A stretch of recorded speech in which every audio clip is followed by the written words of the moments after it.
Bismillahirrahmanirrahim. Assalamualaikum warahmatullahi wabarakatuh. Nama saya Rizkia dari Prodi Tadris Ilmu Pengetahuan Sosial IAIN Madura, angkatan tahun 2019 kelas B.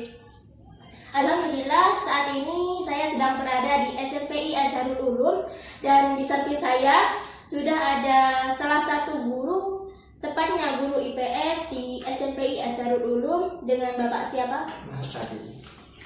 Nah, berbicara masalah pendidikan, khususnya IPS selaku Bapak guru IPS ya, tentu IPS tidak terlepas dari yang namanya sejarah, mengingat bahwa sejarah merupakan bagian penting dalam IPS.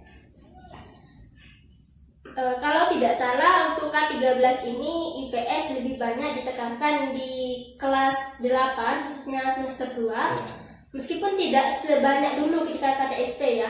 Ketika saat ini sejarah memang tak sebanyak dulu, tapi setidaknya membahas sedikit tentang kedatangan Belanda ke Indonesia. Jadi Bapak selaku guru, metode apa yang digunakan untuk memberikan pengajaran kepada teman-teman adik-adik siswa dalam mengajarkan pembelajaran sejarah? Metode itu kan cara bagaimana guru menyampaikan materi, bisa berupa apa, media, itu ada medianya nanti. Nah, untuk IPS sendiri kita menggunakan yang namanya metode problem based learning, itu bukan lagi metode ceramah. Kalau metode ceramah kan itu seperti guru banyak membahas seperti ceramah itu kan ya. Nah, di metode pembelajaran apa ya, basic learning tadi ya, pembelajaran berdasarkan masalah, di sini artinya siswa itu diberi suatu problem atau masalah yang disajikan kepada siswa. Nanti siswa itu bagaimana siswa menyelesaikan masalah yang dikasih kita. Bisa siswa cari dari referensi yang lain, dari buku-buku yang ada maupun di media ya, sesuai seperti itu.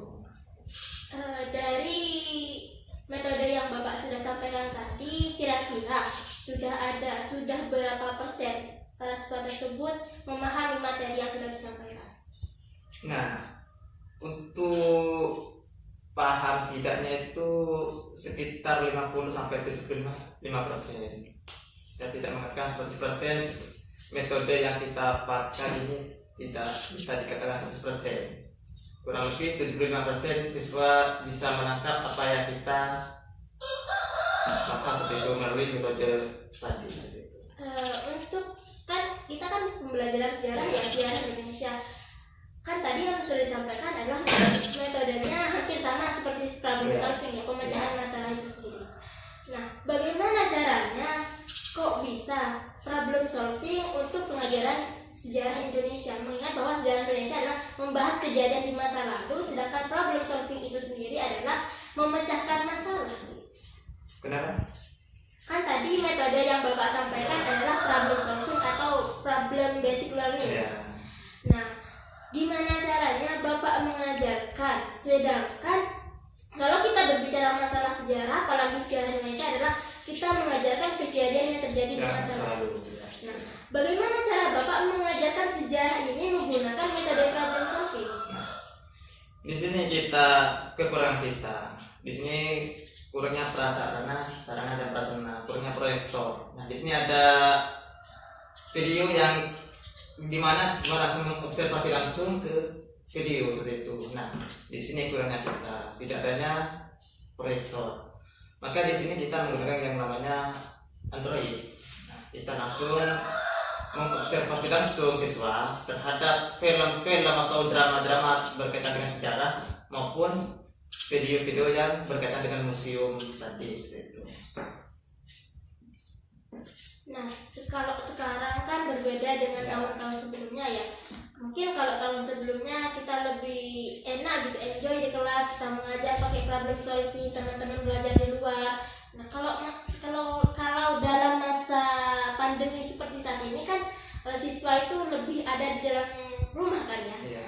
Pembelajaran jarak jauh atau disebut dengan PJJ. Bagaimana cara Bapak mengajarkan ilmu sejarah tadi, sejarah Indonesia tadi, menggunakan problem solving ataukah ada metode khusus untuk mengajarkan sejarah? Nah, di sini juga salah satu kendala siswa itu kebanyakan tidak punya Android.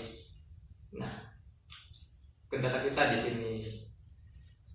Kalau siswa ada Android, semuanya punya Android, kita bisa menggunakan yang namanya ada Zoom, kan seperti itu, Zoom meeting. Nah, berhubung di sini kendalanya di Android, ya tidak semua siswa mengikuti pembelajaran yang jarak-jarak seperti ini. Kita adakan grup yang ada grup di sini yang terbatas, tidak semua siswa, artinya siswa yang memiliki handphone seperti itu. Nah, di sini masalah-masalah tadi kita kasih ke siswa harus mandiri seperti itu, cari penyelesaiannya dari masalah yang kita sampaikan tadi melalui grup. Artinya siswa bisa mencari sendiri baik di media maupun di YouTube seperti itu. Nah, kan tadi Bapak sudah menyampaikan ya, untuk mungkin yang teman-teman yang sudah punya Android mungkin itu hal yang biasa begitu ya, gampang. Terus bagaimana dengan nasib yang anak-anak didik yang tidak punya Android tersebut? Apakah disuruh masuk ke kelas atau disuruh pinjam punya temannya atau gabung bersama teman-temannya untuk ikut belajar? Nah, di sini kita kasih kemudahan untuk siswa. Nah, kan di sini masuknya dalam 1 minggu, di sini masuknya 3 hari. Nah, untuk siswa yang belum punya Android, kita maksimalkan di tatap muka di kelas seperti itu. Maupun yang punya Android, kalau kita ingin masuk, kan masuknya sekarang ini 1 minggu 3 hari terjadwal seperti itu. Ada shift hari Senin, Rabu seperti itu. Siswa yang tidak punya Android maupun yang punya Android kita masukkan gitu.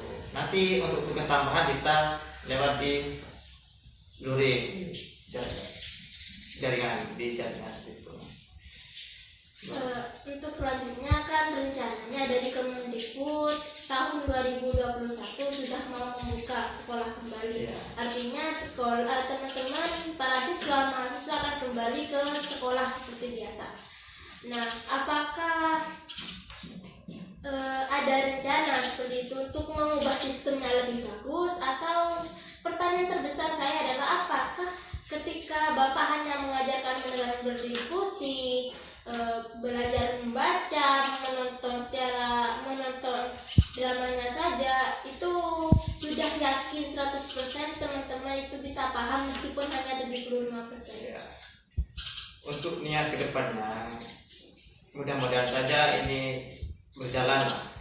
Kita ingin mengadakan ada metode yang namanya karya wisata. Artinya guru mengajak langsung siswa ke tempat-tempat museum seperti itu, langsung observasi langsung ke tempat museum. Kita doakan saja ke depannya. Untuk kemarinnya memang belum bisa keluar, belum bisa mengajak siswa ke tempat-tempat museum seperti itu.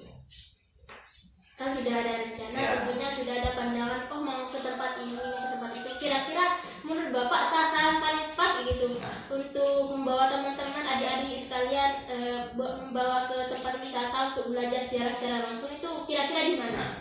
Di Madura di sini ada, di tempatnya itu di Sumeneb. Ada museum di Sumeneb. Insya Allah kita bawa ke sana nanti. Dulu saya sebelum ngajar di sini juga pernah rekreasi ke tempat-tempat museum yang ada di Sumeneb. Mungkin kedepannya bisa direncanakan seperti itu. Apakah Bapak yakin di sana sudah bagus, dalam artian di sini adalah sejarah-sejarah di sana sudah lengkap, kayak contohnya seperti peninggalan atau paling tidak bentuk-bentuk foto segala macam? Nah, kurang lebih di sana 75% lengkap. Nah, untuk mencapai 100% kita masih kesulitan juga. Kita kan ada di kampung. Untuk mencapai 100% seperti yang Pak tadi katakan, kita harus keluar Jawa kan seperti itu. Kita tempatnya di mana kita seperti itu. Kita gunakan fasilitas yang sudah ada, seperti di Sumeneb sudah ada.